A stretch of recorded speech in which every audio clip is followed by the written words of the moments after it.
You know that moment when you catch your husband tenderly stroking another woman's face in a dimly lit Italian restaurant, and your first thought isn't heartbreak, but, wow, I'm paying for this dinner too.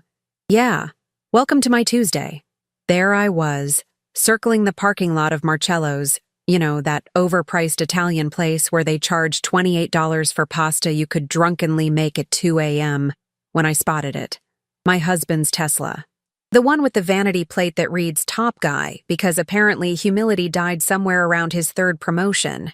I should have kept driving, should have gone to Target, bought some throw pillows I didn't need, and pretended I never saw anything. But no.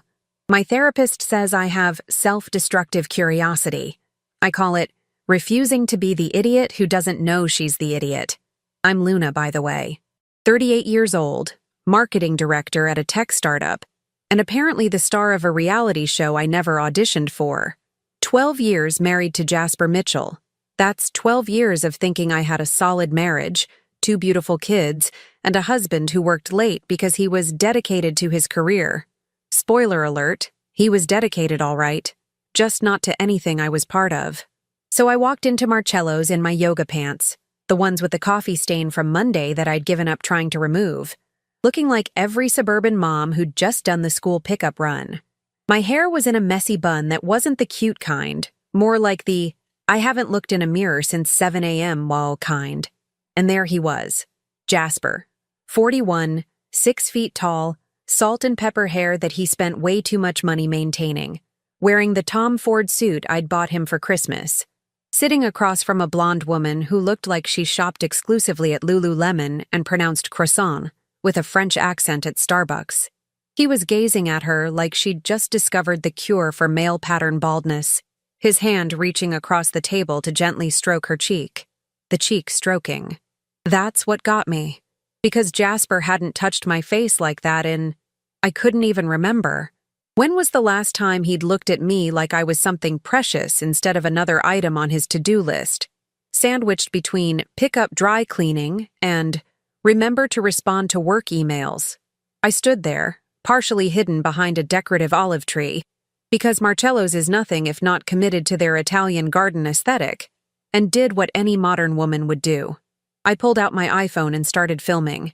Every touch, every smile, every intimate laugh. I was basically producing a low-budget episode of Dateline, except the only person who was going to die was my marriage. And then she turned her head slightly, and I saw her profile. My stomach dropped straight through the floor. Oakley freaking Peterson, the ex-fiancé, the one he'd been engaged to before me, the one he said he'd ended things with amicably 10 years ago because they wanted different things in life, the one whose name I hadn't heard in years because she was supposedly ancient history, a closed chapter, a footnote in the story of how Jasper and I met. Except, here's the thing about closed chapters. Sometimes somebody rips the book back open and sets fire to your entire library. I watched them for another 3 minutes. 3 minutes of him holding her hand. 3 minutes of her laughing at something he said. Probably the same jokes he used to tell me when we first started dating. 3 minutes of my life rearranging itself from solid marriage with minor issues to complete dumpster fire. Then I left. Didn't confront them. Didn't make a scene. Just walked out of that restaurant, got in my sensible Honda CR-V, because while Jasper drove a Tesla, I was apparently the practical one, and sat in the parking lot shaking. Not crying. Shaking. Because underneath the shock and the betrayal and the humiliation, there was something else brewing. Something that felt a lot like rage mixed with curiosity, mixed with that particular brand of determination you only get when someone treats you like you're too stupid to notice they're destroying your life. I drove home to our 4-bedroom colonial in the suburbs of Portland, Oregon, the house I'd fallen in love with 7 years ago, the one with the white picket fence that I'd literally painted myself one summer. Our kids were at my sister's house for a sleepover. Leo, age 10, and Ruby, age 7. Beautiful, oblivious children who thought their biggest problem was whether they'd get screen time before bed. I poured myself a glass of wine, the expensive kind that Jasper always said we should save for special occasions, which apparently meant never, and I sat at our kitchen island with my phone, and I started investigating. See, Here's what 12 years of marriage teaches you. You know your husband's passwords, all of them. Because at some point in year 3, when you're building a life together and buying a house and having babies, you stop keeping secrets. You share phone codes and laptop passwords and email access because you're a team. Except when one team member is playing an entirely different game. I opened Jasper's laptop, the one he'd left on the kitchen counter that morning when he'd rushed out, late for an important early meeting. First stop, email. I searched for Oakley. 73 emails. 73 emails. Dating back 8 months. My hands were trembling as I clicked on the first one. It was from last September, subject line. Good to hear from you. Casual. Friendly. Hey, so crazy running into you at the conference in Seattle. We should grab coffee and catch up properly. The second email, a week later. Coffee was great. Forgot how easy it is to talk to you. By October, they were meeting for lunch. By November, dinner. By December, the emails got shorter and the time between them got longer. Because I realized with growing horror, they'd moved to texting. I grabbed Jasper's iPad, synced to his phone, thank you Apple ecosystem, and opened his messages. And there it was. Months and months of messages. Good morning texts, good night texts, inside jokes, photos, plans. And then, from 3 weeks ago, a message that made my blood run cold. Can't wait until we don't have to hide anymore. Just a few more months and everything will be different. Just a few more months. I looked around our kitchen, at the family photos on the walls, at the kids' artwork magnetically attached to the fridge, at the calendar with soccer practices and dental appointments, and my mother's birthday circled in red. I thought about the last 12 years, the pregnancy scares and the pregnancy joys, the late-night feedings and the first days of school, the fights about money and intimacy and whose turn it was to deal with Leo's homework meltdowns. The good times, too. The vacations, the anniversaries, the quiet Sunday mornings drinking coffee while the kids watched cartoons. All of it. Every single moment. Happening while my husband was planning his exit strategy. I kept digging. Turns out Jasper hadn't just been reconnecting with his ex. He'd been building a life with her. A secret life. Funded by, wait for it, my inheritance money. Last year, when my grandmother died and left me $250,000, Jasper had convinced me to invest it in his brilliant new business venture. A consulting firm, he said. Low risk, high reward. We'd be set for the kids' college funds, maybe even retire early. I'd trusted him, signed the papers, handed over the money. The consulting firm was real, technically. Mitchell & Peterson Solutions. I'd never questioned the Peterson part. Figured it was some business partner I'd never met. Turns out, I'd met her. 12 years ago, when Jasper had introduced me to all his friends at his 30th birthday party and casually mentioned, "Oh, and this is Oakley, an old friend." An old friend who was now co-owner of a company built with my money. I poured another glass of wine. Screw saving it for special occasions, this definitely qualified, and kept reading.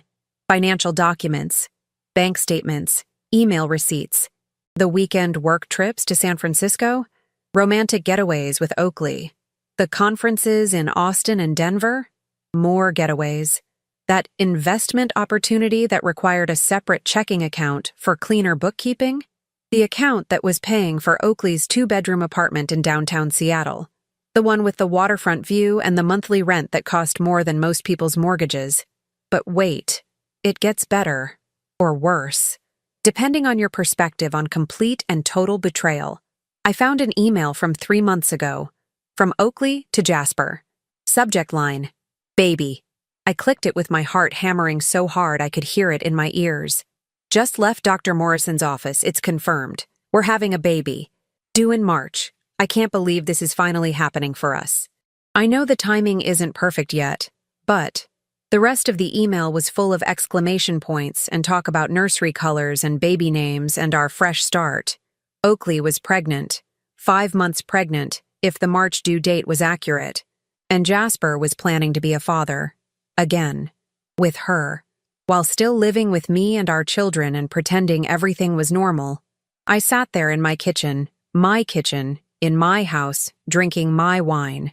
And laughed. Actually laughed. Because what else do you do when you realize your entire life has been an elaborate performance and you've been the only one who didn't know you were acting? Then I did what any intelligent woman with access to joint bank accounts, 12 years of marriage under her belt, and a really, really good lawyer on speed dial would do. I started planning. Because if Jasper thought he could destroy my life while I passively watched, he clearly didn't know who he'd married. The gloves were off. The rules had changed. And I was about to show him exactly what happens when you underestimate a woman who's got nothing left to lose except her dignity. And honey, I was getting that back with interest. The next morning, I woke up with a wine headache and a mission. Jasper had texted me at midnight, because of course he had, saying he'd be working late again tonight and might just crash at the office. The office? Right. I'm sure Oakley's apartment had a very comfortable office. I responded with a thumbs-up emoji, because that's what good wives do, apparently. We give thumbs-up emojis to our lying husbands while we plot their downfall. I dropped the kids at school, Leo complaining about his math homework, Ruby chattering about her friend's new puppy, and drove straight to downtown Portland, to the law offices of Patricia Caldwell, the most aggressive divorce attorney in the state. I'd found her name in one of those top 10 lawyers who will destroy your ex articles online. She had a 5-star rating and reviews that said things like, "She got me everything plus his dignity," and "My ex-husband now lives in his mother's basement." Perfect. Patricia's office was in one of those glass buildings that screamed expensive, and "You're about to spend a lot of money, but it'll be worth it."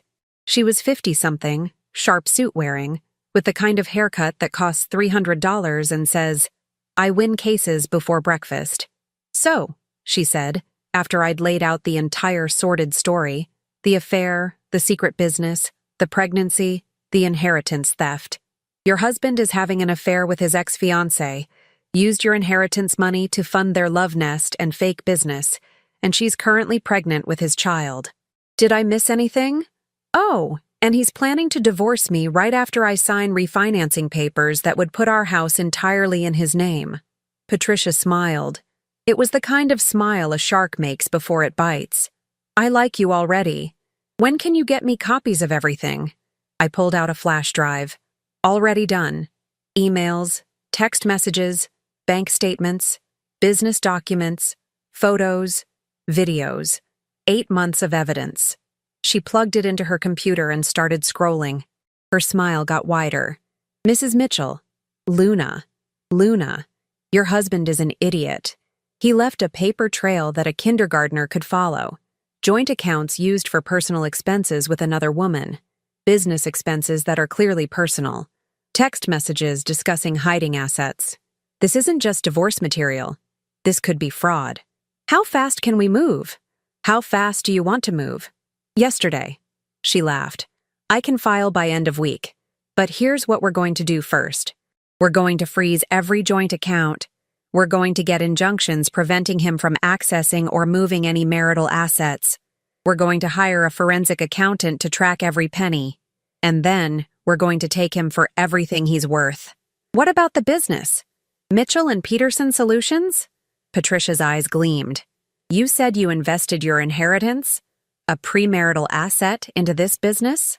$250,000. And you have documentation proving this? Signed contracts, bank transfers, everything. Then that business is at least 50% yours, arguably more. We'll be claiming your investment back with interest, plus compensation for fraud. If we can prove he misrepresented the business purpose to get your money, we might even get criminal charges involved." I felt something unfamiliar bubbling up inside me. It took me a moment to recognize it. Hope, mixed with a healthy dose of vindictive satisfaction. "One more thing," I said. "Can we make sure his employer knows about the fraud? He works for Davidson and Associates. They're very particular about ethical conduct." Patricia's smile turned predatory. "I think a formal disclosure to his HR department about potential financial misconduct might be appropriate, especially if it involves company resources or time." I left Patricia's office feeling lighter than I had in months, maybe years. Like I'd been carrying around a weight I didn't even know was there, and someone had finally cut it loose. But I wasn't done. Not even close. Next stop, Jasper's office. I still had keys to his building. He'd given them to me years ago in case of emergencies. Well, this qualified. I waited until lunch hour when I knew he'd be out, probably with Oakley, eating overpriced salads and planning their future with my money. I walked into Davidson and Associates like I owned the place, smiled at the receptionist, and went straight to Jasper's office. His assistant, a 20-something named Presley, who always looked at me with pity during company parties, glanced up. "Oh, hi, Mrs. Mitchell. Jasper's at lunch." "I know. I'm just dropping something off." I held up a manila folder. "Confidential documents. I'll just leave them on his desk." She nodded and went back to her computer. Too easy. Inside Jasper's office, I took my time. I photographed everything. His calendar, full of meetings that coincided with Oakley's Instagram posts from various romantic locations. His desk drawer, containing receipts from jewelry stores I'd never received gifts from. His file cabinet, with documents for Mitchell and Peterson Solutions showing distributions of my money to pay for everything from Oakley's apartment to a BMW I'd never seen. Then I did something petty. I switched his desktop background from the professional mountain landscape to the photo I'd taken at Marcello's. Him and Oakley, his hand on her face, looking like a romance novel cover. I set it as his screensaver, too. Let's see him explain that to his coworkers. I was leaving when I ran into Curtis Davidson himself, the founding partner. Gray-haired, expensive suit, the kind of man who'd built his career on integrity and reputation. "Luna, good to see you. How are the kids?" "They're great, Mr. Davidson. Growing too fast." I paused, as if something just occurred to me. "Actually, I wanted to thank you for being so understanding about Jasper's situation." He blinked. "Situation? Oh." I put my hand over my mouth. "I'm sorry. I assumed he'd told you. About the business venture. Mitchell and Peterson Solutions? I just want you to know that whatever time he's taken away from Davidson and Associates, we really appreciate your flexibility." Curtis's face went carefully blank. "I'm not aware of any outside business ventures. Jasper would need approval from the partnership committee for anything like that." "Oh no, I'm so sorry. I shouldn't have said anything. Please forget I mentioned it." I gave him my best worried wife face. "I don't want to cause problems." "Of course not. Don't worry about it, Luna." But I could see the wheels turning. Curtis Davidson didn't get where he was by ignoring red flags. By tomorrow, Jasper would be in a conference room explaining why he'd been running a side business without disclosure, possibly using company time and resources. I drove home humming to myself. The kids would be home in a few hours. I needed to act normal. Make dinner, help with homework, pretend everything was fine. That night, Jasper came home at 9. He looked exhausted, guilty exhausted, not work exhausted. There's a difference. "Hey, babe," he said, kissing the top of my head like he'd done 1,000 times before, like he wasn't planning to abandon me and our children for his pregnant mistress. "Sorry I'm so late. Crazy day." "I'm sure," I said, not looking up from my laptop where I was pretending to answer work emails. "How was lunch?" He hesitated. Just a fraction of a second, but I caught it.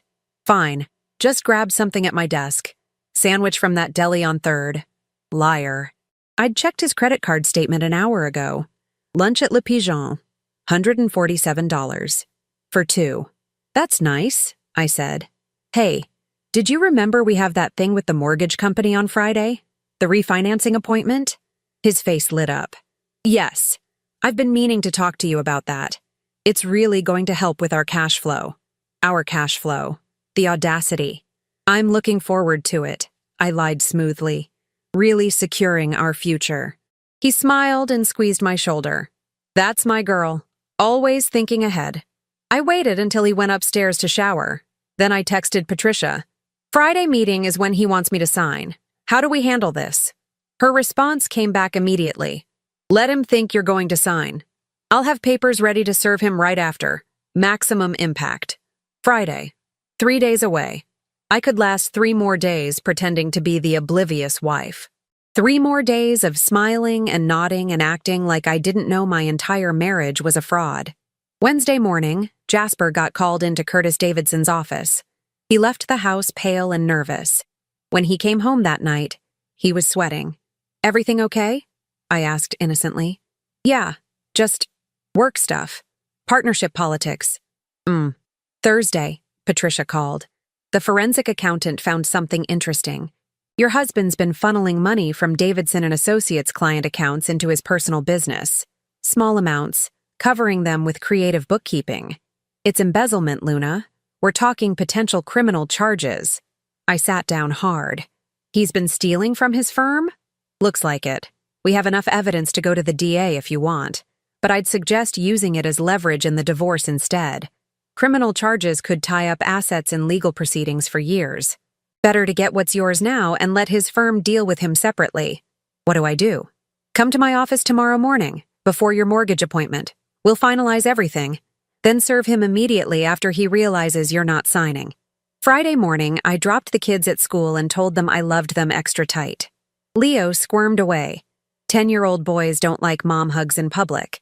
But Ruby hugged me back. "You okay, Mommy?" "I'm perfect, baby. See you tonight." I met Patricia at 9.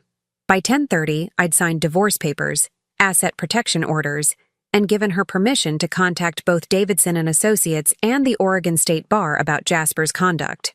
"One last thing," she said. "Where's the mortgage appointment?" "First National Bank, downtown branch, noon." She smiled. "Perfect. I'll have a process server meet you there.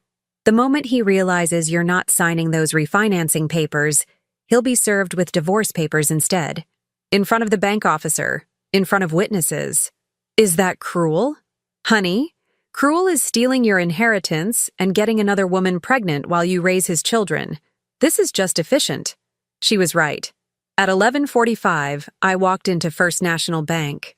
Jasper was already there, looking nervous but excited, probably mentally spending all the equity he thought he was about to steal. "Ready to secure our future?" he asked, smiling. I smiled back. "Absolutely. Let's do this." The bank officer, a middle-aged woman named Sharon with sensible glasses and a nameplate that read, "Senior Loan Specialist," smiled at us warmly as we sat down in her office.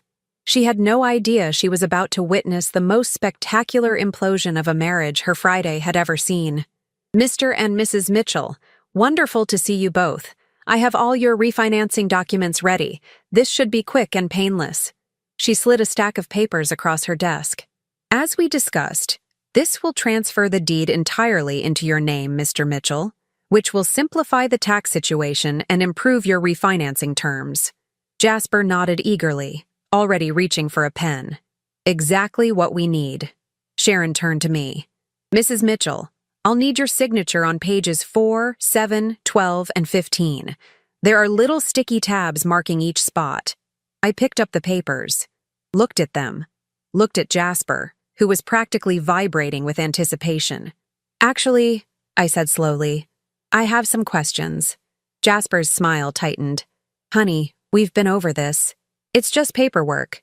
Financial strategy, remember?" "Right. Financial strategy." I turned to Sharon.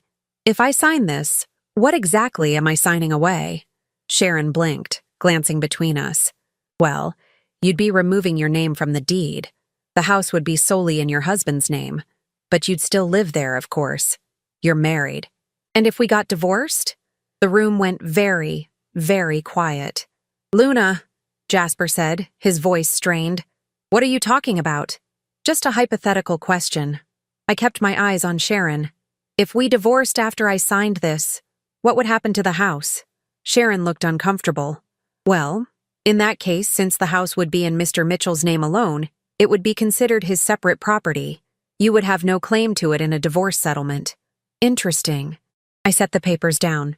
"And what about the $250,000 of my inheritance money that was used for the down payment 7 years ago?" Jasper went pale. "Luna, would I have any claim to that investment if the house was solely in his name?" Sharon was looking at Jasper now, a slight frown creasing her forehead. "That would be complicated. Premarital assets can sometimes be claimed, but if you sign over the deed now, you'd be essentially gifting your equity share to your husband. It would be very difficult to recover." "That's what I thought." I stood up. "I'm not signing." "Luna." Jasper's voice had an edge now. Can we talk about this outside? No need. I picked up my purse. I'm not signing away my house, or my investment, or anything else. Your house? He stood up too, his face flushing red. I'm the one who's been making the mortgage payments while you work part-time. Part-time? I laughed. I work 45 hours a week, Jasper.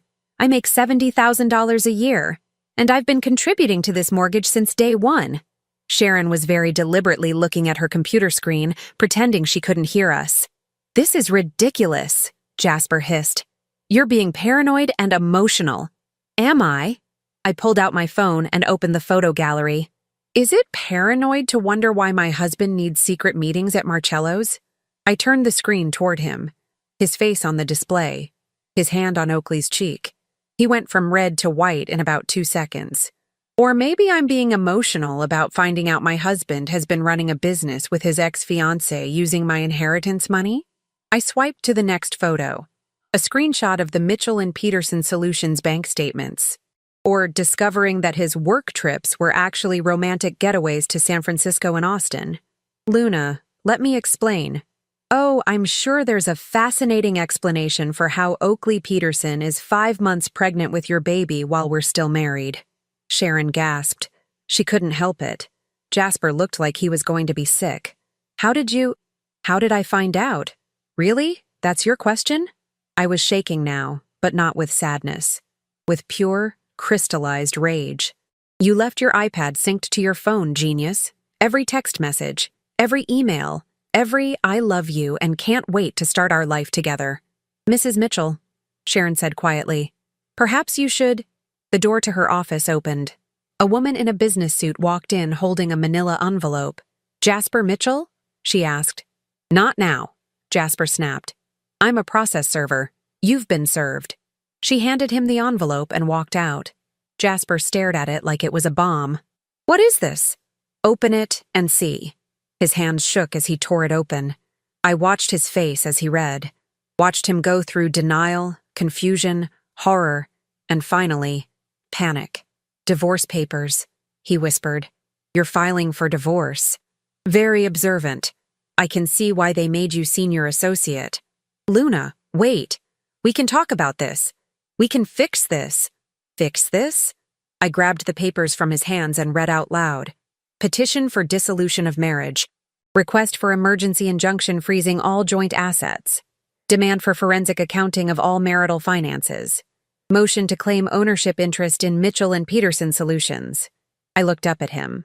Should I continue? There's a whole section about the embezzlement from Davidson and Associates. His face went gray. You wouldn't. I already did. Patricia Caldwell is my attorney. You might have heard of her. She's the one who got Jennifer Morrison full custody and her ex-husband's boat collection. I picked up my purse. She's very excited about our case. Says it's the most clear-cut fraud she's seen in years. This is insane. You can't just... I can. I did. And Sharon? I turned to the bank officer, who looked like she wished she was anywhere else. I'll be refinancing in my name only once the divorce is finalized. I trust that won't be a problem? No, ma'am, she said faintly. I walked out of that bank with my head high and my hands steady. I got into my Honda CR-V, my car, paid for with my money, and drove exactly 3 blocks before I had to pull over because I was shaking so hard I couldn't see straight. But I wasn't crying. I was laughing. I called Patricia. It's done. How'd he take it? About as well as a man who just realized his entire plan collapsed can take it. He looked like he was going to pass out. Good. Now comes the fun part. We've already frozen the joint accounts as of this morning. He won't be able to access any marital funds. We've also filed a restraining order preventing him from selling or transferring any assets. And I just got off the phone with Curtis Davidson. And he's very interested in the evidence of embezzlement. Very interested. He's putting Jasper on immediate administrative leave pending an internal investigation. I closed my eyes. He's going to lose his job. He stole from his clients, Luna.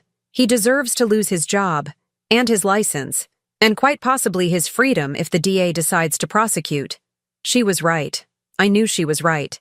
But there was still a tiny part of me, the part that had loved him once, the part that had believed in our marriage, that felt something like grief. What happens next? Now we wait. He'll contact you. He'll beg. He'll promise things. Don't engage. Don't answer his calls. Let everything go through me. She paused. How are you feeling? Honestly, terrified, relieved, angry, victorious, all at once. That's normal. You just blew up your entire life. But you blew it up on your terms, which is better than letting him do it on his. I drove home. Our home. My home. The house I'd fallen in love with 7 years ago. The house where I'd brought my babies home from the hospital. The house where I'd built a life based on what I thought was a solid marriage. The house that was going to remain mine. I picked up Leo and Ruby from school. They chattered about their day, Leo's science project, Ruby's spelling test. Normal kid things. Beautiful, uncomplicated kid things. Where's Dad? Leo asked at dinner. He said he'd help me with my science project tonight. He has to work late, honey, but I can help you. You don't know about volcanoes. I know how to Google volcanoes, which is basically the same thing. Ruby giggled. Leo rolled his eyes but smiled. That night, after the kids were in bed, Jasper started calling. I let it go to voicemail. He called 17 times, left 12 voicemails, each one more desperate than the last. Luna, please, we need to talk. This is crazy. You're not thinking clearly. What about the kids? You're destroying our family. I made mistakes, but we can fix this. That witch lawyer is poisoning you against me. If you don't answer, I'm coming over. I texted him once. If you come to this house, I'll call the police. All communication goes through my attorney. Then I blocked his number. I poured myself a glass of wine, the expensive kind, because why the heck not, and sat on my couch in my house and thought about what came next. Jasper would fight. He'd get his own lawyer. He'd try to claim I was being unreasonable or emotional or vindictive. He'd probably try to use the kids as leverage. But I had evidence. Mountains of evidence. Evidence of theft, fraud, adultery, and embezzlement. Evidence that would hold up in any court in the country. And I had something else. Something he'd always underestimated. I had rage transformed into strategy. Heartbreak converted into action. Betrayal alchemized into power. I had 12 years of playing the supportive wife while he built his career. 12 years of putting his needs first. 12 years of being invisible in my own marriage. And now I was the most visible person in his life. The one person standing between him and everything he wanted. My phone buzzed. A text from an unknown number. This is Oakley. We need to talk. I stared at it for a long moment. Then I forwarded it to Patricia with a note. The mistress wants to chat. Thoughts? Her response came back instantly. Block her. Let her stew. She's panicking because her meal ticket just disappeared. I blocked the number. Another text came through. Different number. Luna, please. I'm pregnant. I need Jasper. You're being selfish. I laughed out loud. Selfish. I was being selfish. The woman who stole my husband and my money was calling me selfish. I blocked that number too. Then I did something I hadn't done in 12 years. I called my college roommate Tegan, the one I'd drifted away from because Jasper always said she was too much drama. Luna, oh my gosh, it's been forever. Hey Tegan, are you free tomorrow? I need to tell you the most insane story of your life, and I need someone to drink wine with me who won't judge. Are you kidding? I'm free right now. Come over. Bring wine. Bring the story. Let's do this. For the first time in what felt like years, I smiled. A real smile. Not the fake one I'd been wearing for Jasper. Not the tired one I gave the kids when I was exhausted. A genuine, excited, about to spill all the tea smile. I'll be there in 20 minutes. Perfect. I'll order pizza, the good kind, not the healthy kind. I grabbed 2 bottles of wine, the expensive stuff from Jasper's special collection, and headed out. Because if there's one thing I'd learned this week, it's that revenge is a dish best served with good wine, great friends, and absolutely zero guilt about dismantling the life of the man who tried to dismantle yours. The gloves were off, the papers were filed, the accounts were frozen. And me? I was just getting started. Tegan's apartment was exactly what I needed. Messy, lived in, full of plants that were somehow thriving despite apparent neglect, and absolutely judgment-free. She opened the door in sweatpants and a college t-shirt, took one look at my face, and pulled me into a hug. Okay, wine first, story second, or story first, wine during. Wine during, definitely wine during. 2 hours later, I'd told her everything. Every sordid detail. The restaurant, the emails, the pregnancy, the stolen inheritance, the embezzlement, the divorce papers served in front of the bank officer. Tegan sat there with her mouth open, occasionally refilling our glasses. I need you to understand something, she said finally. This is the most insane thing I've ever heard. And my sister married a guy who turned out to have 3 other wives in different states. Your sister wins. No, you win. Because you documented everything. You didn't just catch him, you built a case. You're like if Nancy Drew grew up and got really angry. She raised her glass. To Luna Mitchell, who doesn't get mad, she gets evidence. We clinked glasses. So what happens now? She asked. Now? Now it gets interesting. And it did. Monday morning, I got a call from Patricia. You're going to want to sit down for this. I'm already sitting. Davidson and Associates fired Jasper, effective immediately. They're also filing a civil suit against him for the embezzled funds. Roughly $80,000 they've traced so far. And they've reported him to the Oregon State Bar for ethics violations. I closed my eyes. $80,000. He'd stolen $80,000 from his own firm to fund his fantasy life with Oakley. There's more, Patricia continued. The forensic accountant finished the preliminary report. The business? Mitchell and Peterson Solutions? It's completely fake. No real clients. No actual revenue. Just a shell company used to funnel your inheritance money into personal expenses. Oakley's apartment, her car, vacations, furniture, clothing, everything. Can we get the money back? We're going to try. But here's the beautiful part. Since it was your premarital inheritance and he fraudulently misrepresented the investment, we can potentially recover the full amount plus damages. And since Oakley was a knowing participant in the fraud, she's liable too. She has to pay me back? If she has any assets, yes. We're going after both of them. I thought about Oakley in her waterfront apartment with her designer yoga pants and her BMW. The apartment and car that I'd unknowingly paid for. Go after everything, I said. Already on it. Oh, and one more thing. Jasper's trying to fight the asset freeze. His lawyer filed a motion claiming you're being vindictive and preventing him from accessing funds he needs to live. He has a job. Oh, wait. No, he doesn't. Patricia laughed. Exactly what I told the judge. Motion denied. The freeze stands until the divorce is finalized. That afternoon, I got an email from Curtis Davidson himself. Luna, I wanted to reach out personally to apologize. I had no idea Jasper was engaged in this kind of conduct. The firm takes ethics violations extremely seriously, and we're committed to making sure you're compensated for any losses that occurred due to his actions. If you need anything, please don't hesitate to contact me directly. I forwarded it to Patricia with a note. Is this real? Or is he worried I'll sue the firm too? Her response. Both. But take it. Corporate guilt works in our favor. By Wednesday, things started moving fast. Jasper's lawyer, some guy named Barrett who had decent ratings but nothing compared to Patricia, reached out requesting a settlement conference. He wants to negotiate, Patricia told me over the phone. Which means he knows he has no case. What's he offering? 50-50 split of everything except the house. He gets the house, you get half the remaining marital assets and your inheritance investment back. Joint custody of the kids. I laughed so hard I snorted. He thinks he's getting my house? That's what I told him. Exact words were, my client would rather set fire to the house than let your client have it. Made him very uncomfortable.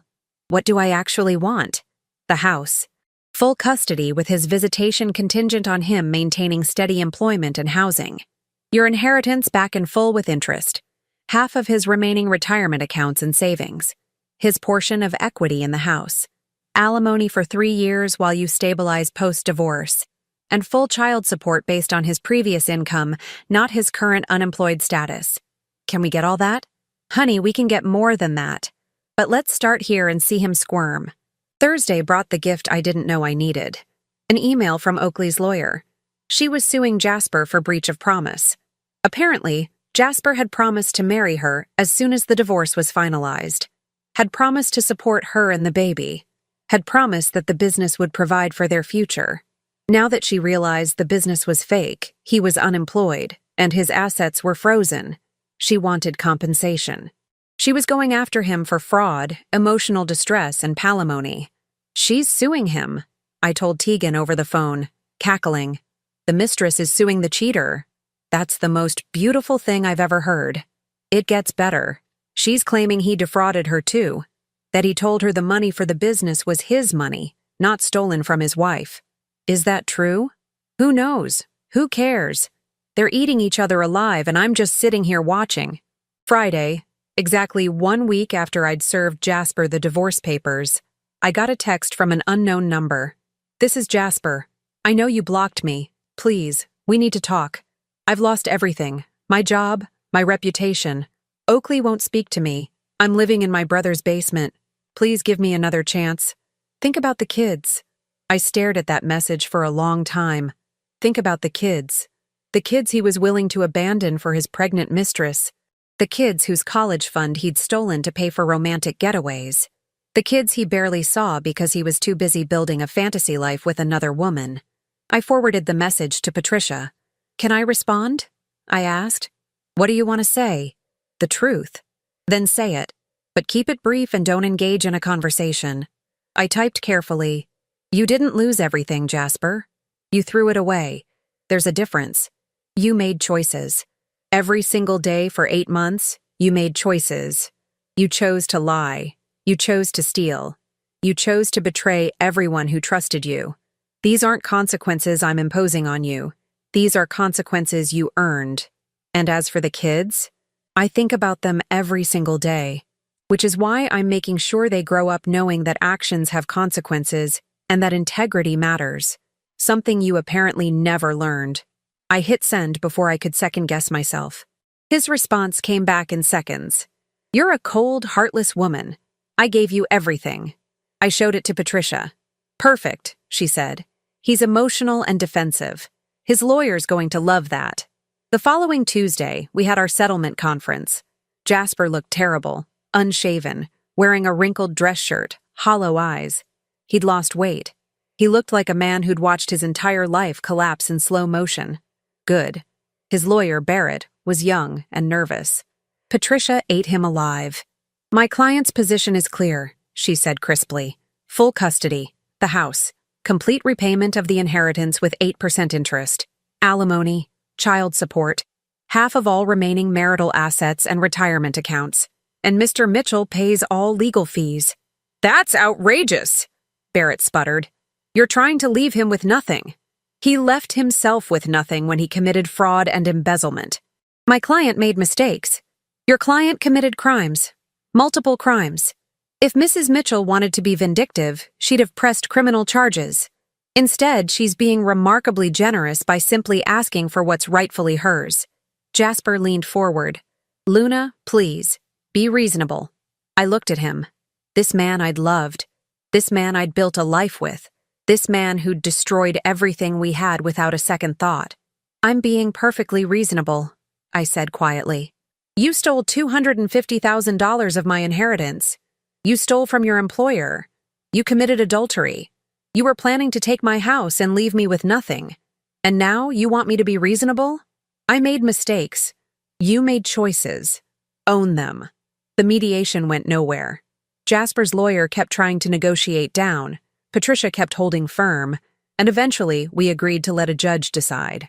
Litigation it is, Patricia said cheerfully as we left. Which means discovery, which means depositions, which means every sordid detail of his affair and fraud becomes part of the public record. His lawyer knows this. Give it a week. He'll settle. She was right. 5 days later, Barrett called with a new offer. Jasper would concede on everything: the house, custody, inheritance repayment, alimony, child support, if Luna would agree to seal the court records and not pursue criminal charges. He's protecting his reputation, Patricia explained. What's left of it anyway? If this goes to trial, every lawyer in Oregon will know he's a thief and an adulterer. He'll never work in law-adjacent fields again. What do you think I should do? What do you want to do? I thought about it. Really thought about it. I want my kids to have a father who's not in prison. I want my money back. I want my house. I want to move on with my life. I paused. But I want him to know, every single day for the rest of his life, that he lost everything because of his own choices. We can make that happen. We settled. I got everything. The house. Full custody with Jasper getting supervised visitation every other weekend. Supervised because of his currently unstable living situation. My inheritance back in full with interest. $274,000. 3 years of alimony at $3,500 a month. Child support of $2,000 a month. Half his retirement accounts. And he paid all legal fees, mine and his. The records were sealed. I didn't pursue criminal charges. But I did make sure that every parent at Leo and Ruby's school knew exactly why Jasper Mitchell no longer showed up to soccer games or school events. I didn't have to say much. Just a carefully worded comment to the right person at pickup. Oh, we're divorced now. Turns out he was living a double life with his ex-fiancée. These things happen. Suburban gossip networks are more efficient than the internet. Within a week, everyone knew. Within 2 weeks, Jasper's mother called me crying, apologizing for her son, begging me to let her still see the grandkids. Of course, I told her. You didn't do anything wrong. The kids love you. She sobbed harder. He's my son, but what he did to you, I'm so ashamed. As for Oakley, her lawsuit against Jasper went nowhere. You can't get money from someone who has nothing. Last I heard, she'd moved back to Idaho to live with her parents. She had the baby, a boy, in March. Jasper sees him occasionally, when he can afford the bus ticket. He never did find another job in law. Turns out being disbarred for ethics violations makes you unemployable in legal fields. Last I heard from Leo, his dad was working retail at a Home Depot in Beaverton, living with his brother and driving a 15-year-old Honda Civic. The Tesla was repossessed. And me? I'm still in my house. My house. The kids are thriving. Ruby's in gymnastics now. Leo made the travel soccer team. I got promoted at work. Turns out I'm a lot more productive when I'm not being emotionally drained by a lying husband. I repainted the bedroom. Got rid of all Jasper's stuff. Redecorated with things I actually liked instead of the neutral colors he'd always insisted on. I even went on a date. Nothing serious, but it was nice to have someone look at me like I was interesting instead of invisible. The house feels lighter somehow.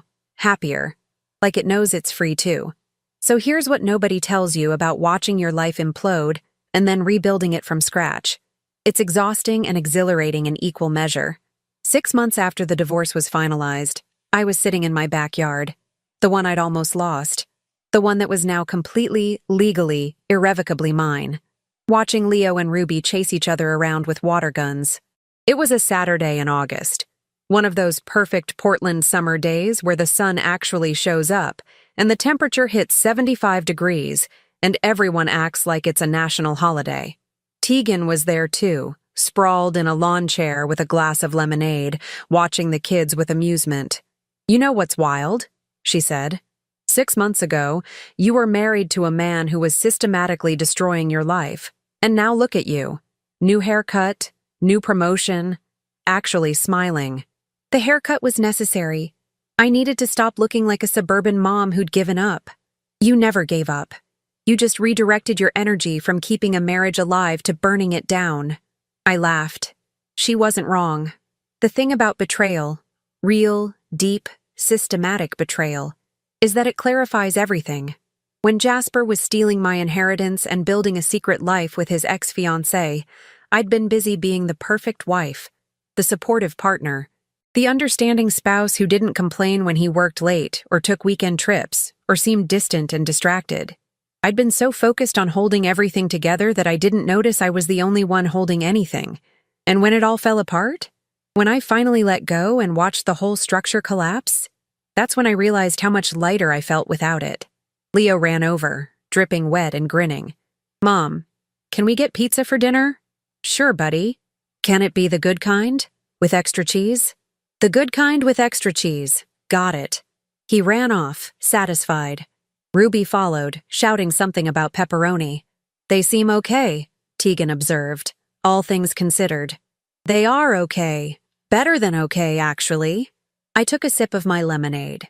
Their therapist says they're processing everything really well. They miss their dad, but they're not traumatized. Kids are resilient like that. And Jasper? Still doing the Home Depot thing? Last I heard, Leo mentioned he got promoted to department supervisor, which is something, I guess. I shrugged. He sees them every other weekend, takes them to the park or the movies, tries to be present for what he can afford. Do you feel bad for him? I thought about it. Really thought about it. No, I said finally. I feel bad that my kids don't have the father they deserve. I feel bad that they had to learn at ages 7 and 10 that people you love can lie to you. But Jasper himself? No. He made his choices. He lives with them. That's very mature of you. Maturity is just exhaustion disguised as wisdom. She snorted. Put that on a throw pillow. The truth was more complicated than that, of course. Some days I was angry. Some days I mourned the life I'd thought I had. Some days I looked at old photos, back when we were young and in love, and I genuinely believed we'd grow old together, and felt something that wasn't quite sadness but wasn't quite relief either. Mostly, though, I felt free. Free from the constant low-level anxiety of knowing something was wrong, but not being able to name it. Free from the exhaustion of trying to fix a marriage that one person had already abandoned. Free from the humiliation of being the last person to know I'd been replaced. My phone buzzed. A text from Patricia. Inheritance payment cleared. Check your account. $274,000. Back where it belonged. I'd already decided what to do with it. Half would go into college funds for Leo and Ruby. Real protected college funds that only I controlled. A quarter would go into retirement investments. The rest? A vacation fund. Because if this whole nightmare had taught me anything, it was that life is short and saving everything for someday is how you wake up one day and realize someday never came. Good news? Tegan asked, watching my face. The best. The money's back. What are you going to do with it? Not give it to a lying husband, for starters. We both laughed. That evening, after Tegan left and the kids were in bed, I sat on my porch with a glass of wine, the expensive kind, because I'd learned to stop saving things for special occasions, and thought about everything that had happened. A year ago, I'd been married, stable, settled, living what I thought was a good life. Now I was divorced, single mom, starting over at 38, and somehow, impossibly, I was happier. Not because the divorce was fun. It wasn't. Not because being a single parent was easy. It isn't. Not because I enjoyed watching my ex-husband's life fall apart. Okay, maybe I enjoyed that a little bit. But because I'd learned something crucial. You can't build a life on lies. You can't love someone who doesn't respect you. And you can't save a marriage that only one person is actually in. I'd spent 12 years trying to be enough. Trying to be the perfect wife, the understanding partner, the woman who didn't make waves or demand too much or expect basic decency. Turns out, I'd been enough the whole time. Jasper was just looking for something I could never give him. Permission to be mediocre and selfish without consequences. My phone buzzed again. A text from an unknown number. This is Jasper. I know I'm not supposed to contact you, but I wanted you to know I'm sorry. For everything. You deserved better. I stared at that message for a long moment. Then I deleted it without responding. Because here's the thing about apologies that come after you've lost everything. They're not about making things right. They're about making the apologizer feel better. And I wasn't interested in making Jasper feel better about his choices anymore. I had Leo's soccer schedule to manage, Ruby's gymnastics competitions to attend, a promotion at work that meant more responsibility and more money, a house to maintain, a life to build. I had friends I'd reconnected with, like Tegan, who I'd pushed away because Jasper thought she was too dramatic. I had hobbies I'd abandoned because they seemed frivolous. I had dreams I'd deferred because they weren't practical. I had myself back. The version of me that existed before I started shrinking to fit into someone else's idea of who I should be. And that version, She was pretty incredible. Ruby wandered out onto the porch in her pajamas, rubbing her eyes. "Mom, can't sleep. Come here, baby."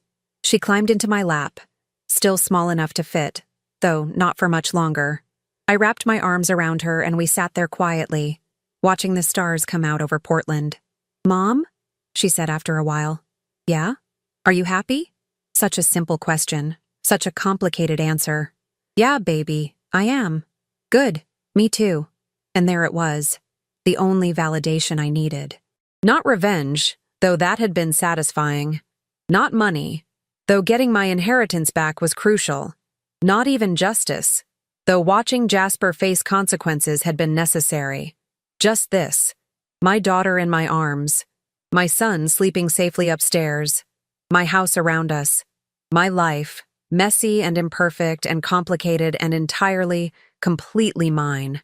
"Let's get you back to bed," I said, standing up with Ruby still in my arms. "Can you tell me a story?" "What kind of story?" "A happy one." I smiled. "I know just the one. Once upon a time, there was a woman who thought she'd lost everything. But it turned out, she'd just lost the things that were weighing her down." Is it a true story? The truest kind. I tucked Ruby back into bed, kissed her forehead, and closed the door softly behind me. Then I went back downstairs to my house, poured myself another glass of expensive wine, and made a mental note to book that vacation to the Amalfi Coast I'd been dreaming about for years. Because if there's one thing I learned from having my entire life destroyed and rebuilt, it's this: don't wait for permission to be happy. Don't save your good wine for special occasions. Don't shrink yourself to fit into someone else's story.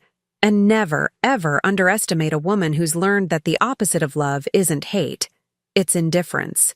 Jasper could have his retail job and his brother's basement and his regrets. I had everything that mattered. And that, as they say in those feel-good movies I used to watch while Jasper was out with his mistress, was enough. My husband thought he was picking up his future.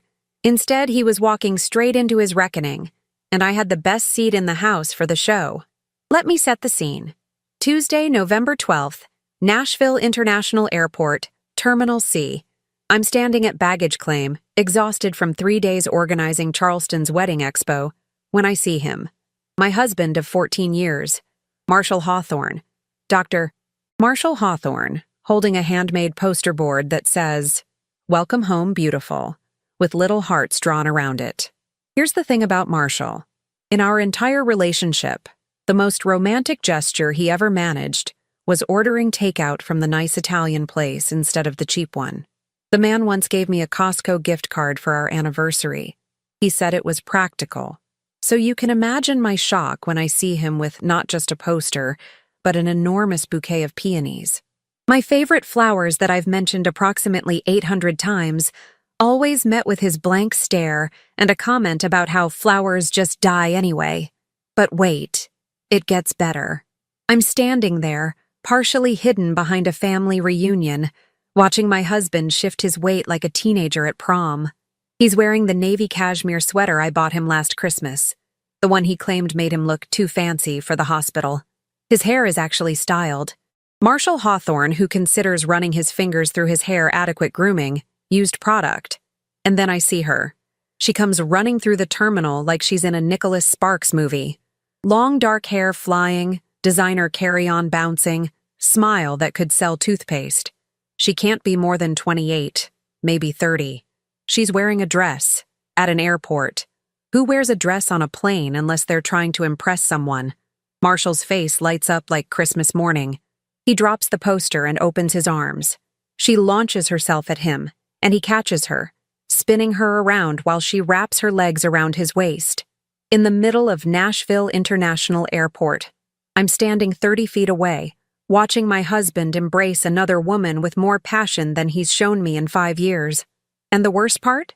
I recognize the watch on his wrist, the Tag Heuer I saved for 6 months to buy him for his 40th birthday. There it is, pressed against this woman's back as he holds her like she's the only person in the world. They kiss, not a peck, a full-on movie trailer. Get a room kiss that makes the elderly couple next to me look away. I should be crying, right? That's what I thought I'd do if I ever caught my husband cheating. But I'm not crying. I'm furious. And more than that, I'm calculating. See, here's what Marshall doesn't know. I'm Vera Hawthorne, and I plan events for a living. Not just any events. Luxury events. Weddings for Nashville's elite, charity galas, corporate parties where million-dollar deals get made over champagne. I orchestrate perfect moments for a living. I control narratives. I turn visions into reality flawlessly. And right now, watching my husband play out this airport romance fantasy with his pharmaceutical rep. Oh yes, I recognize her now. Lila something or other from hospital functions. I'm already planning the greatest event of my career. My divorce party. Let me back up. My name is Vera Hawthorne. I'm 42, and until 3 minutes ago, I thought I had a decent marriage. We live in a gorgeous colonial in Forest Hills, one of Nashville's most exclusive gated communities. I drive a paid-off Mercedes GLE. We have dinner parties. We're country club members. On paper, we're living the dream. We don't have kids. I wanted them once. Marshall always said later, when the practice is more established, when we're more financially secure. Eventually, I stopped asking. I threw myself into my business instead. Turned Elegance Events into Nashville's most sought-after planning company. Built something that was mine. Looking back, I can see when things shifted. About 2 years ago, Marshall started working later, going to more conferences, paying more attention to his appearance. I notice everything. It's my job. But I convinced myself it was a midlife crisis thing. What a fool he thinks I am. Because here's what Marshall doesn't realize. I'm not just some trophy wife who plans parties. I built my business from nothing. I negotiate contracts with vendors who'd eat him alive. I manage bridezillas who make hostile takeovers look friendly. I've dealt with catastrophes that would make a battlefield surgeon weep, all in heels and a smile. Marshall Hawthorne has no idea who he's dealing with. I watch them break apart. She's giggling while he retrieves her luggage. They walk right past me, close enough that I smell her perfume, something floral and expensive, close enough to see the small Tiffany & Co. bag hanging from her wrist. Oh, Marshall. I pull out my phone and start taking pictures, quick snaps that look like I'm scrolling social media. The two of them walking, his arm around her waist. Marshall loading her bags into his car, the Audi Q7 we bought together, that I make half the payments on. A clear shot of them kissing against the driver's side door. I take video too. Nothing suspicious, just a woman on her phone like everyone else. They drive away. Marshall doesn't glance toward my parking spot 3 rows over. Why would he? He thinks I'm landing tomorrow afternoon. He thinks he has another 24 hours to play house before his boring wife comes home. I stand in that parking garage for 5 minutes after they leave, and I start to laugh. Not sad, hysterical laughter. Genuine, this is actually hilarious laughter. Because Marshall has made the classic mistake every cheater makes. He underestimated me. He sees the woman who plans parties, who makes sure his dry cleaning is picked up and his bourbon is stocked, who smiles at his colleagues' boring stories and doesn't complain when he cancels date night. He doesn't see the woman who negotiated a 6-figure contract with Vanderbilt last month, who has personal cell numbers of half the judges in Davidson County, who knows exactly how much we have in every account because I've been managing our finances for 14 years while he played doctor. I get in my car, but I don't drive home. I point toward downtown, toward my office on Broadway, where I keep files on everything, every receipt, bank statement, credit card charge from the last 5 years, because documentation is everything. And I'm about to document the hell out of Marshall Hawthorne's biggest mistake. I'm not some passive victim waiting to be discarded. I'm Vera Hawthorne. I've planned events for governors, senators, country music stars, and Nashville's wealthiest families. I've coordinated weddings with 500 guests and million-dollar budgets. If Marshall wants to play games, I'm about to teach him he's been playing checkers while I've been playing chess. This is going to be the event of a lifetime. My magnum opus. The party to end all parties. And Marshall Hawthorne is going to be the guest of honor at his own destruction. I park behind the office building and take the elevator to the 3rd floor. It's after 7 on a Tuesday, so the building is empty except for cleaning crew. I unlock my office and flip on the lights. This office has been my sanctuary for 8 years. The place where I built something real. While Marshall was building his orthopedic practice and apparently his secret relationship, I was building an empire. I sit down and open my laptop. I pull up our joint bank accounts first. And there it is. A paper trail lit up with neon signs. Regular transfers to a Venmo account. Small enough not to raise red flags. 200 here, 150 there. But when I scroll back 18 months, we're talking over $15,000. Charges at restaurants I've never been to. Fleming's Steakhouse on a Tuesday when Marshall said he was working late. The Distillery on a Friday when he had a consultation. Adele's on Valentine's Day when he claimed the hospital board meeting ran long. I actually felt guilty that night. Guilty for being upset he missed our dinner reservation. He told me the board ordered fancy catering, discussed budget allocations for hours. I believed him. Hotel charges. Not many. Apparently Marshall isn't even good at cheating. But there are a few. The Hutton Hotel last March. Thompson, Nashville in July. 506 lofts in September. Then the real kicker. Tiffany & Co. for $2,847.82, dated October 28th, 2 weeks ago, on our joint credit card. You know what Marshall got me for our 13th anniversary? A spa gift certificate. To a strip mall day spa next to a Panera Bread. Because you work so hard, he said. I was grateful. I posted about it on Facebook with a heart emoji. Best husband ever. Meanwhile, he's dropping almost $3,000 at Tiffany for his girlfriend. I screenshot everything. Every transaction, every charge, every suspicious date. I email them to myself at a private Gmail account Marshall doesn't know about. Then I dig deeper. Marshall isn't tech-savvy. He uses the same password for everything. His birthday plus MD. I've known this for years. So it takes me 30 seconds to access his iCloud account. I'm in his photo stream. Hundreds of photos. Lila at restaurants. Lila at Centennial Park. Lila on a weekend trip to Gatlinburg. 3 months ago, when Marshall told me he was at a medical conference in Memphis. Selfies of them together at the Bluebird Cafe. Pinewood Social. All the trendy spots Marshall said were too loud when I suggested we go. Then I find the treasure. A text thread between Marshall and Rick. Rick Chambers, Marshall's college roommate, best man at our wedding. Marshall, taking her to the Gulch tomorrow. Finally pulling the trigger. Rick, about time, man. You've been talking about leaving Vera for 2 years. 2 years? 2 years he's been discussing leaving me. Marshall, I know. But the timing has to be right. After the holidays. Don't want to ruin Christmas, you know. How considerate. He's perfectly fine ruining our marriage, but God forbid he ruins Christmas. Rick, you're too nice, just rip the Band-Aid off. Marshall, soon, just need everything in place. The apartment lease is signed, and Lila's excited about moving in together. Marshall has an apartment, a lease, in the Gulch, one of Nashville's most expensive neighborhoods. Rick, what about the house? Marshall, Vera can have it. I don't care. I just want out. How generous.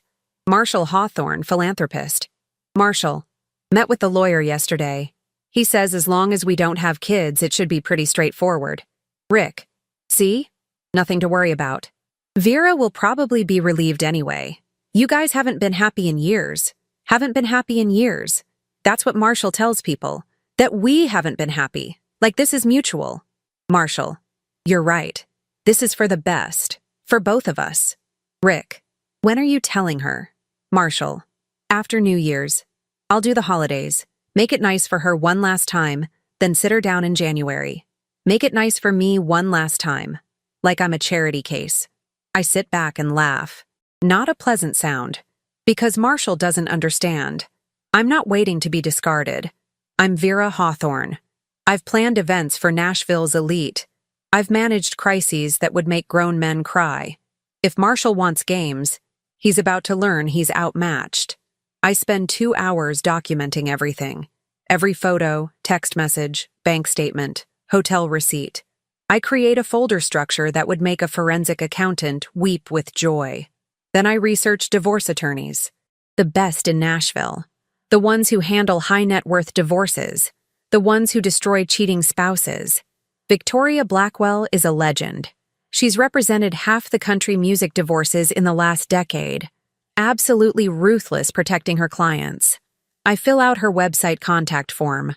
Urgent matter regarding divorce, substantial assets involved. Evidence of affair and financial misconduct. Need consultation ASAP. I do the same for 3 other top-tier attorneys. Always have a backup plan. By 10 p.m., my phone has been buzzing. 5 missed calls from Marshall, 7 text messages. Marshall, hey honey, just checking you landed okay in Charleston. Call me when you can. Marshall, getting worried. You usually text when you land. Marshall, Vera, everything okay? Marshall, probably asleep by now. Have a great last day tomorrow. Miss you. Marshall, love you. Marshall, don't forget we have the hospital gala planning meeting Friday. Need you there. You're so much better at this stuff than me. Love you, miss you, need you. The audacity.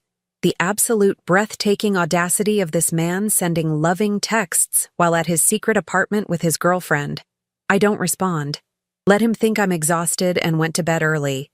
Let him think everything is fine. Because tomorrow, I'm meeting with divorce attorneys. Tomorrow, I'm putting together a plan that will make every event I've coordinated look like a child's birthday party. Tomorrow, Marshall Hawthorne's fantasy life starts crumbling. But tonight, I drive home.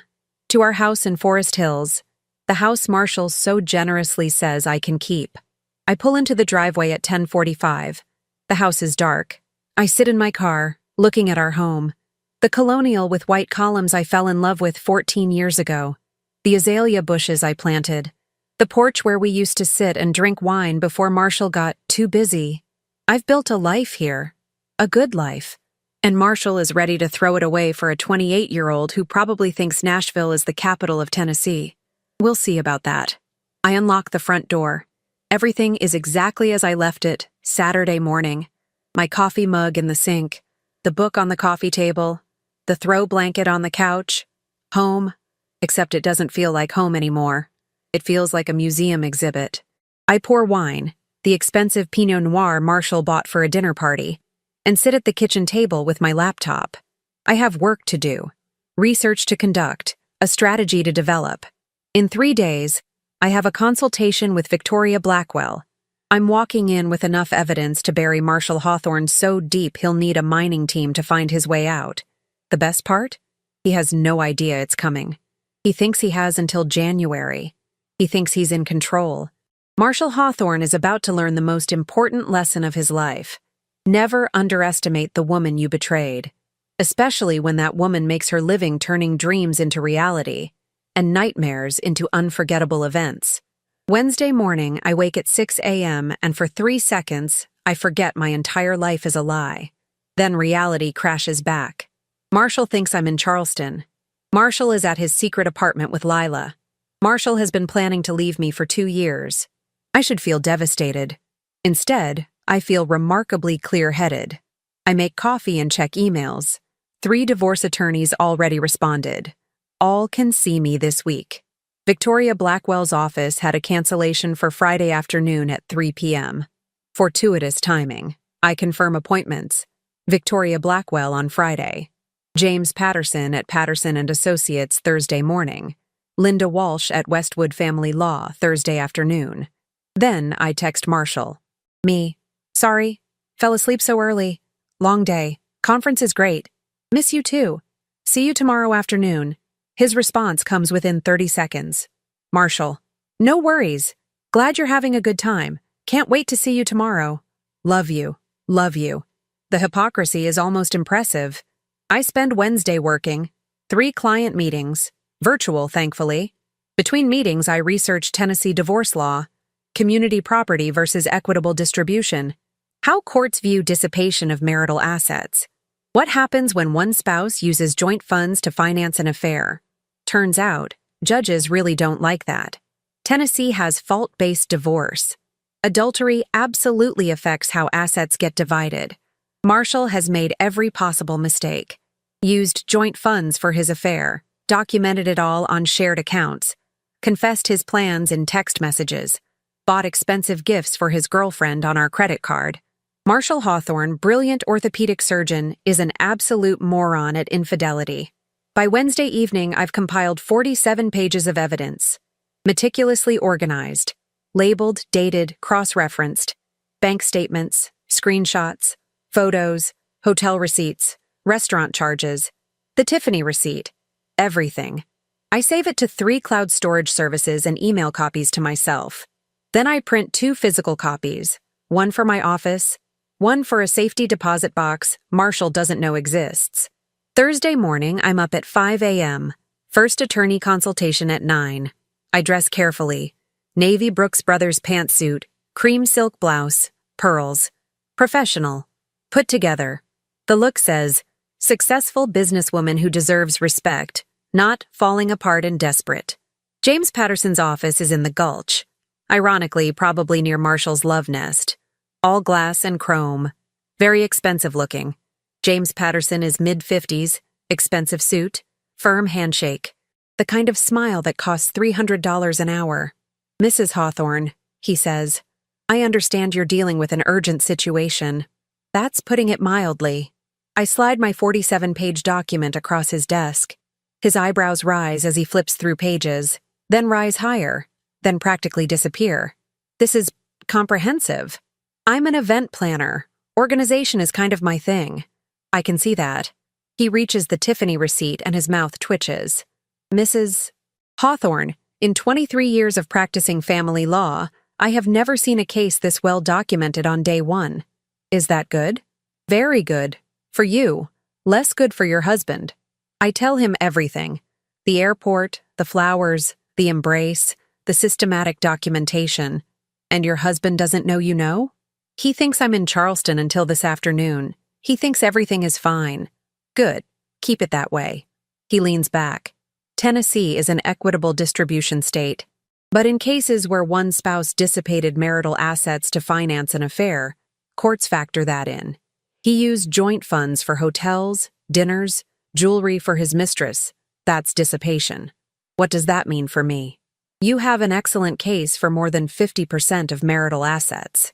We can argue he owes you reimbursement. If he fights you, we have enough ammunition to bury him. Validation floods through me. However, I notice you don't have children. That simplifies things. No custody battles. We're looking at asset division and possibly alimony. I own my own business, Elegance Events. Last year I cleared $230,000 in profit. His eyebrows rise. And your husband's income? Orthopedic surgeon. Around $450,000 annually, plus bonuses. So there's a disparity, but not massive. You're both high earners. That works in your favor. You're not financially dependent. That narrative plays well. We talk strategy, timeline, expectations. He explains Tennessee requires grounds for divorce. Adultery qualifies. Temporary injunctions to prevent draining accounts.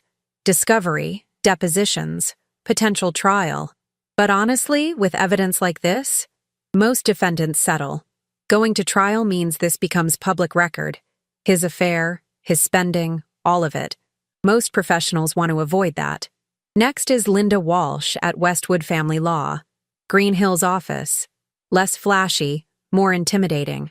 Linda Walsh is tiny, early 60s, looks like someone's grandmother but has shark eyes. She flips through my documentation at lightning speed. When I'm finished, she looks up. Do you want to hurt him, or do you want to win? What's the difference? Hurting him feels good in the moment. Winning means you get what you deserve and move on intact. Both are valid, but they require different strategies. I want to win. But if hurting him is part of winning, I'm okay with that. Linda Walsh smiles. Terrifying. Then we'll get along just fine. She's more aggressive than James Patterson, direct about what we can demand and prove, leverage the affair evidence, freeze joint accounts, hire a forensic accountant to trace every dollar Marshall spent on Lila. Men like your husband, successful, arrogant, convinced they're smarter than everyone, they make mistakes. You've documented all of them beautifully. How far do you want to take this? As far as I need to. Good answer. By 2 p.m., I have one more stop. The bank. I walk into First Tennessee Bank on West End and ask about our accounts. Sandra, the banker who's helped us for years, greets me warmly. Mrs. Hawthorne, what can I do for you? I need to understand our accounts. I'm concerned about security. Over 45 minutes, I learn exactly what we have everywhere. Withdrawal limits, protections to prevent one spouse from draining accounts. Turns out, not many protections exist. Marshall could theoretically withdraw everything tomorrow. Is there a way to require dual authorization for large withdrawals? Not on standard joint accounts. However, if you're concerned, you could open a separate account in just your name and transfer your portion there. And if my husband asks? Sandra gives me a look, suggesting she's seen this movie before. Your financial security is important, Mrs. Hawthorne. You have every right to protect your assets. I don't move money yet. That would tip Marshall off. But I make note of everything. And I open a new business account for Elegance Events, in just my name, that Marshall has no access to and no knowledge of, just in case. By 3:45, according to my fake itinerary, my flight from Charleston is landing at 4:30.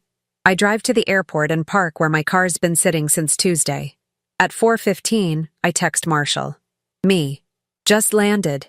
Grabbing my bag and heading home. See you soon. Marshall. Great. I'll be home around 6. Want me to pick up dinner? Me. That would be amazing. I'm exhausted. Marshall. Thai food from that place you like? Me.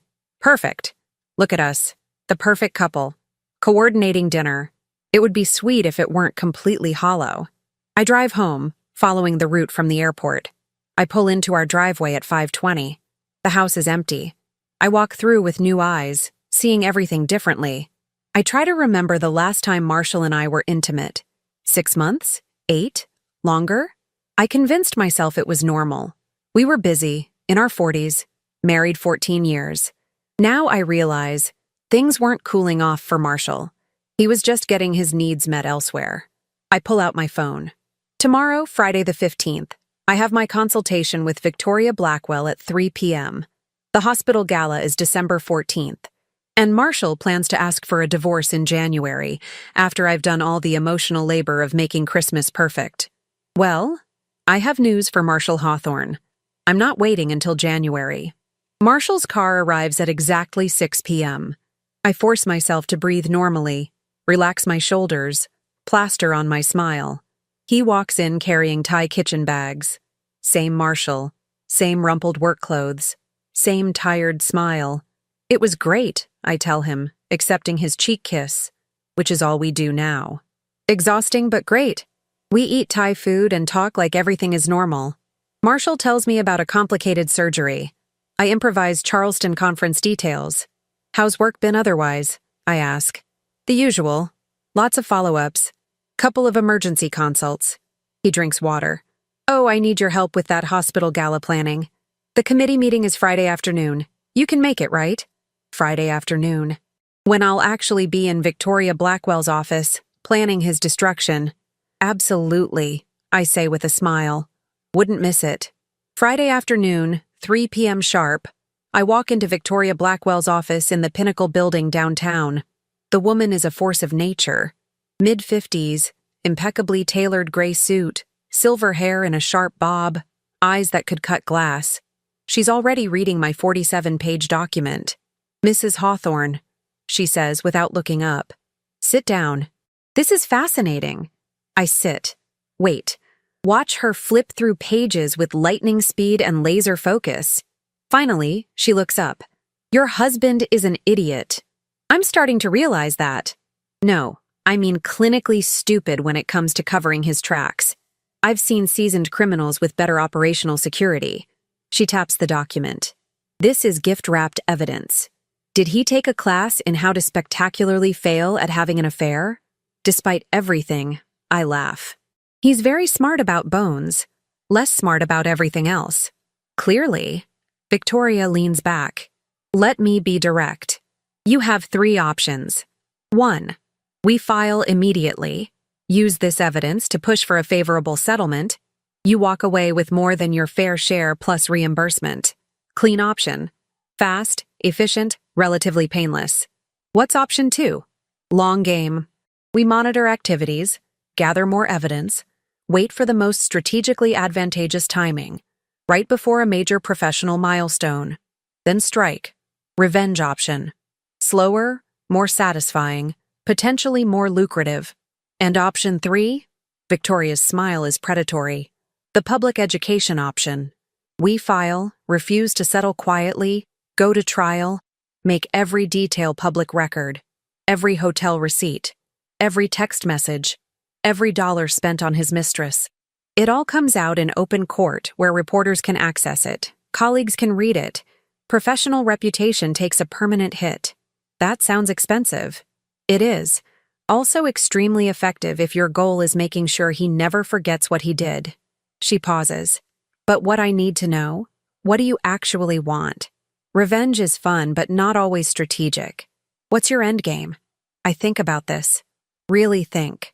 I want Marshall to hurt, to lose something valuable, to understand consequences. But more, I want to win. Walk away with dignity intact, finances secure, life ready for whatever's next. I want Marshall to know he made the biggest mistake of his life underestimating me. I want option 1, but I want him to know it's happening at the worst possible moment. I want the element of surprise. And I want him to understand I knew everything, was 3 steps ahead, and he never had a chance. Victoria's grin could light up a stadium. Now that is something I can work with. Tell me, does your husband have any major professional events coming up?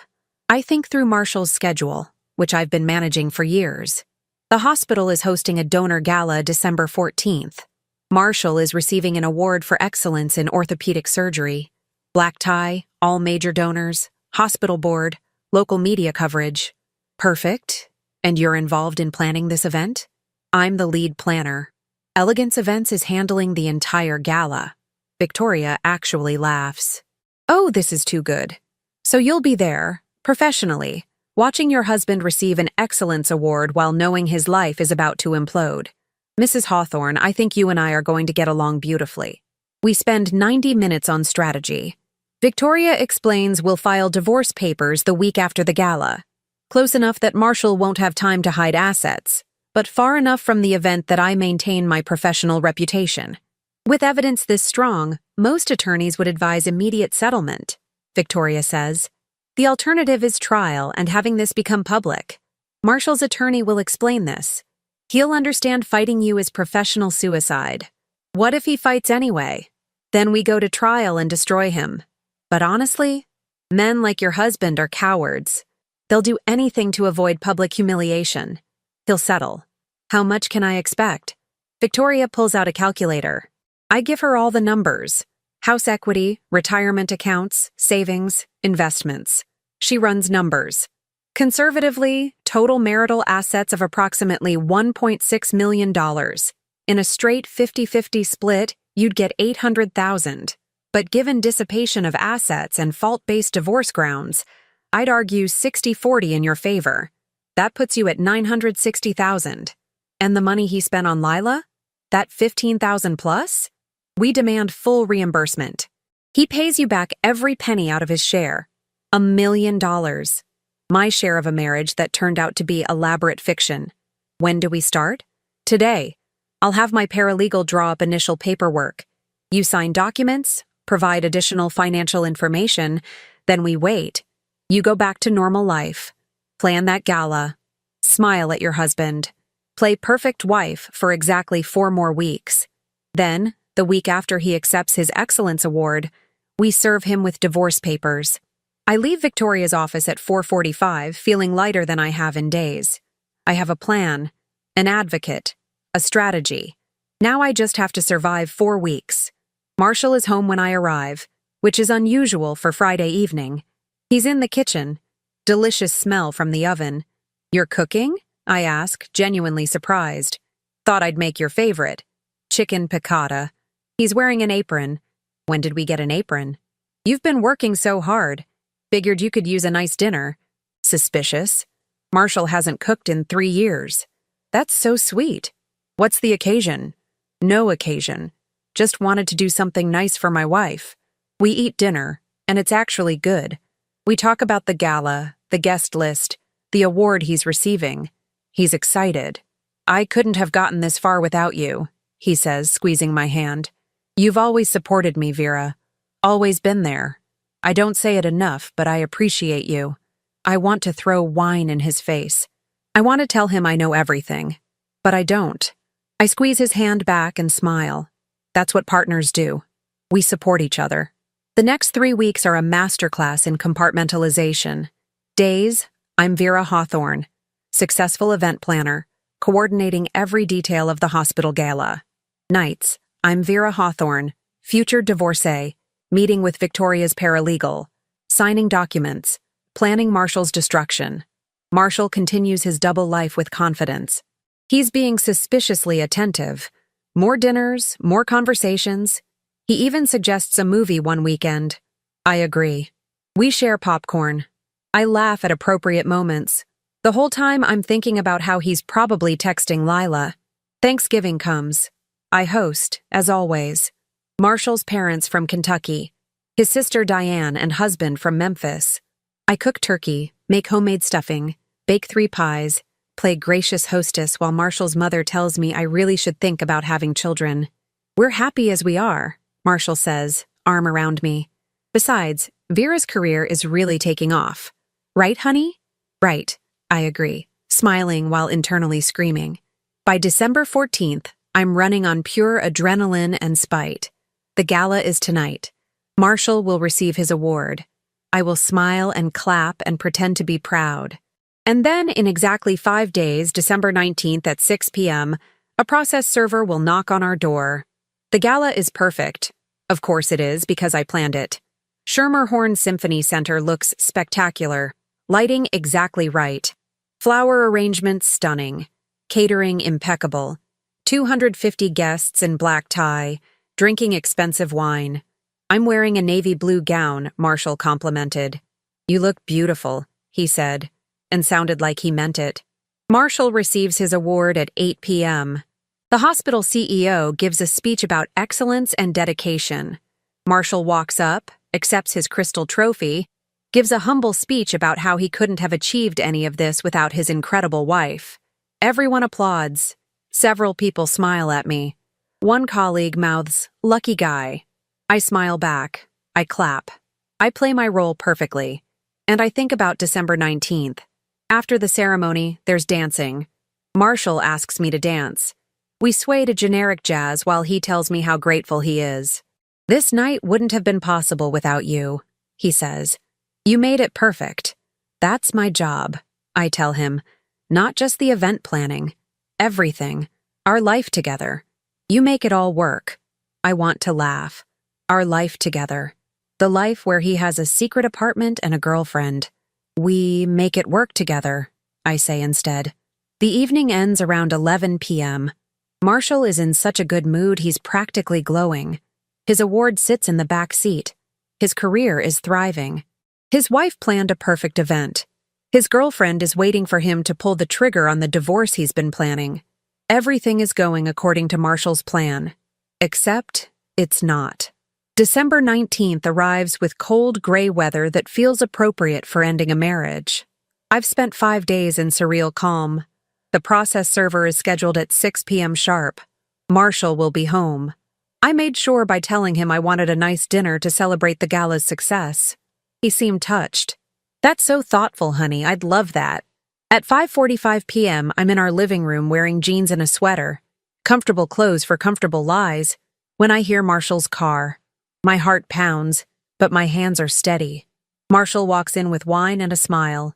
Got your favorite Pinot Noir. Should I open it now or let it breathe? Let it breathe, I say. We have time. At exactly 6 p.m., there's a knock. Marshall looks confused. Are you expecting someone? Actually, yes. Could you get that? He walks to the door. I watch from the living room as he opens it to find a man in a suit holding a manila envelope. Dr. Marshall Hawthorne? Yes? You've been served. The man hands him the envelope and walks back to his car. Marshall stands in the doorway, staring at the envelope like it might explode. Then he slowly closes the door and turns to me. Vera? What is this? Open it and find out, I say calmly. His hands shake as he opens it. I watch his face as he reads. Confusion, shock, fear. Petition for divorce?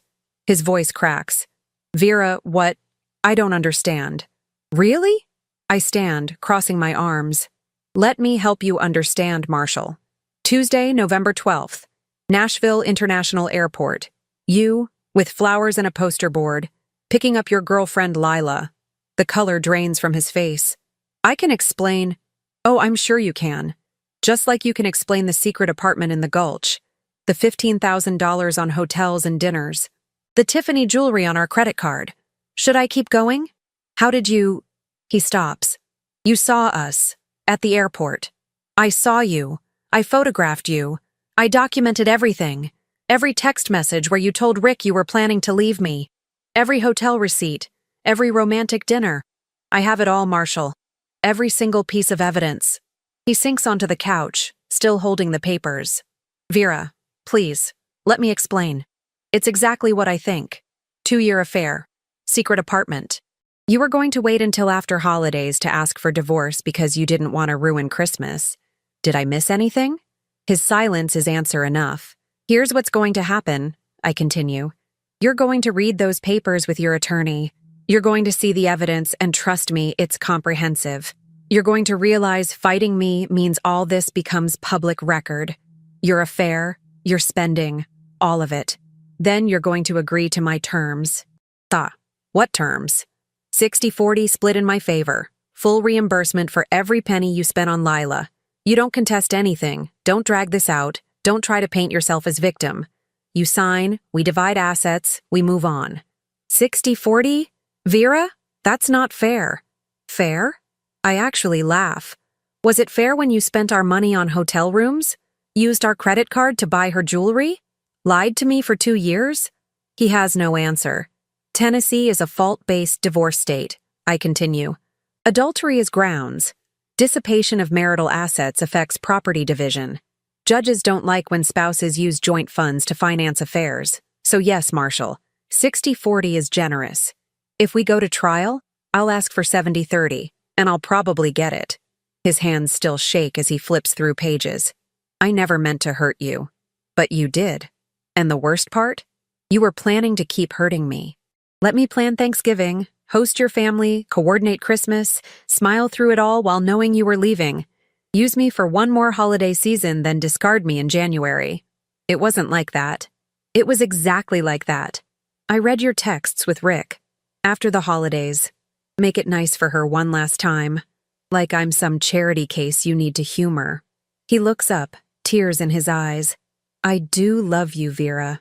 I'm not in love with you anymore. Then you should have divorced me 2 years ago, like an adult. Instead, you lied and cheated and spent our money while I kept our life running, while I planned your events and managed your calendar and made sure you looked good. I made you look successful, Marshall, and you thanked me by betraying me. I'm sorry, he whispers. I don't care, and I mean it. I don't care if you're sorry. I care that you face consequences, and you will. He sits there crying. Actual tears while holding papers that will end our 14-year marriage. I feel nothing. No satisfaction. No sympathy. Just cold, clear certainty that I'm doing the right thing. You need to leave, I tell him. Tonight. Pack a bag and go to your apartment. I'm sure Lila will be happy to console you. Vera, please. No, you don't get to please me. You had 2 years, to be honest. You chose to lie. So now you leave. Let your attorney handle everything. And pray I don't change my mind about keeping this quiet. Marshall stands slowly, like he's aged 10 years. What about Christmas? My family. Your family can celebrate with you and Lila. Or you can tell them the truth about why your marriage ended. That's up to you. He walks toward the stairs, then stops. For what it's worth, I really am sorry. You deserved better. You're right. I did. Now go pack. 30 minutes later, Marshall comes downstairs with a suitcase. He pauses at the door, like he wants to say something else. Don't, I tell him. Just go. He goes. The door closes, and I sit in the silence of my house. My house now, really. I wait for emotions to hit.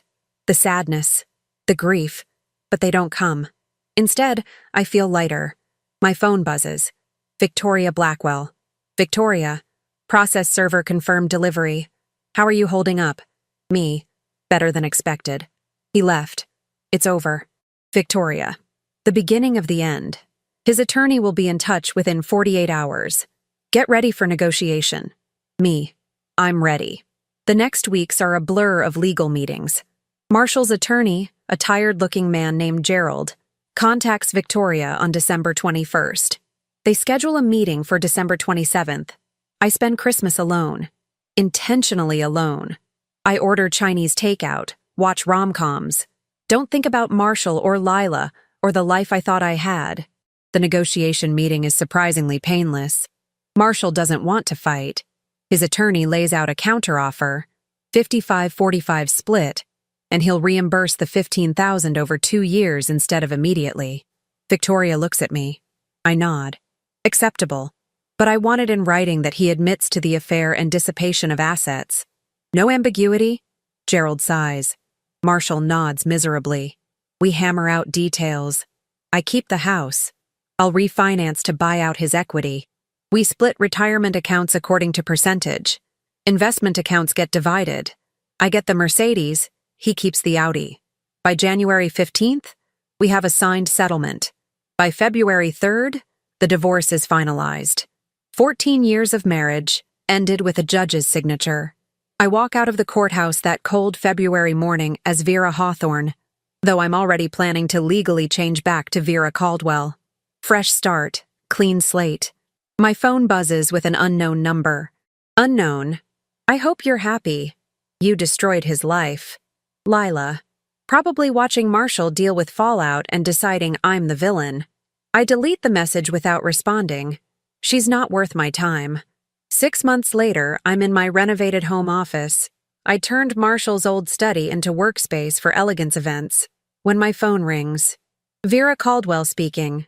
Ms. Caldwell, this is Jennifer Davis from Nashville Lifestyle Magazine. We're doing a feature on successful female entrepreneurs in Nashville. Your name came up repeatedly. Would you be interested in being interviewed? Absolutely. The interview happens 2 weeks later. Jennifer asks about my business, growth strategy, memorable events. She asks delicately about my recent divorce. It was a learning experience, I tell her honestly. I learned I'm stronger than I thought, that I can handle anything life throws at me, and that sometimes the worst thing that happens turns out to be exactly what you needed. The article runs in September. The headline, Vera Caldwell, Building an Empire, One Event at a Time. There's a photo of me in my office, confident and successful. No mention of being anyone's wife or ex-wife. Just me, my business, my achievements. The article brings 3 new high-profile clients. My calendar fills for 18 months. Elegance Events becomes the most sought-after planning company in Nashville. I hire 2 additional planners to keep up. I run into Marshall once, at a charity event I'm coordinating in October. He's there with Lila, who looks significantly less glamorous than at the airport. Turns out, being with Marshall in reality is different from being the exciting secret girlfriend. Marshall sees me, and his face goes pale. I smile, wave politely, turn back to my conversation with a potential client. I don't have time for my past. I'm too busy building my future. It's been a year since I discovered Marshall's affair at the airport. A year since my world fell apart and I realized I had to rebuild it. And here's what I've learned. Sometimes the trash takes itself out. Sometimes the worst betrayal leads to the best transformation. Sometimes losing what you thought you wanted makes room for what you actually need. I'm not grateful for what Marshall did. I'm not going to pretend his affair was some blessing in disguise. He betrayed me, lied to me, wasted 2 years of my life. But I am grateful for who I became in the aftermath. The woman who documented everything. The woman who planned her revenge with the same precision she brings to weddings and galas. The woman who stood her ground and demanded what she deserved. That woman is someone I'm proud to be. My life now looks different than I imagined a year ago. I live alone in a beautiful house that's entirely mine. I run a thriving business I built from nothing. I have friends, hobbies, freedom. I'm dating, casually, discovering what I actually want in a partner now that I'm not settling. Last week, I planned a divorce party for a client, a celebration of her freedom after leaving a 20-year marriage.